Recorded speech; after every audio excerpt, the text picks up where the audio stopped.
Let's see if we can see what's going on here. Oscillating behavior. As x approaches 0, and you have sine of 1 over x, what's going on here? Well, we can zoom in on the fact. First of all, let's think about 1 over x. So we're just taking the inverse here. So what's the inverse of 2 over pi? Well, that's pi over 2. And we know that for the sine of pi over 2, since we're just going to flip it, we flip it. You see we're flipping it, right? It's just going to be 1. The sine of pi over 2 is 1. And then if you go around half a circle, you get to 3 pi over 2, 270 degrees. And now, we were up here, okay?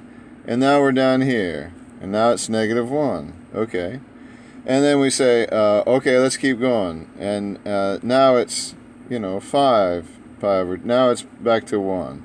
And we keep going again. Now it's 7 pi. Okay, so now it's negative 1 again. You can see that every time we go around half a circle, it's gonna switch back to the other sign, and this is never going to quit.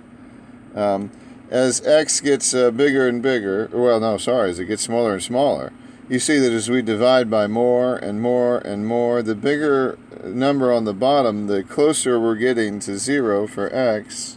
X is getting closer and closer to 0 and closer to 0 on both sides, but we are not converging on one thing. We're switching back and forth, and we will forever. As we get, we can divide this thing by as much as we want. We can say 2 divided by, 297. Wait, will that be right? Yeah, I think so. I hope. Yeah, it's going to be an odd number, right? It's always an odd number. See these odd numbers? Yeah, so that's going to be even smaller, but it's still not going to be resolved because when I go around to 299 pi, it's going to switch signs. It's going to be smaller, closer to 0. Anyway. The limit doesn't exist because it can't agree. It's going to switch back and forth forever, so no limit. Okay, so we go down here and we say we're using a graph to find a limit. That's a nice way to find a limit, to use the graph. And you can see that for mine, I'm definitely oscillating back and forth.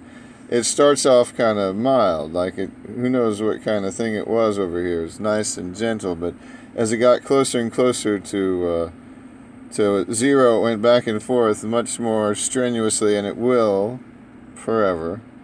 So I would say that the limit does not exist because it exhibits oscillating behavior. So no, doesn't exist. It's not the same from both sides. It can't sit still. It's positive, negative, positive, negative. So if it's oscillating at that point of x equals 0, which it never quite gets to, but closer it gets, it doesn't converge on anything, so it does not exist.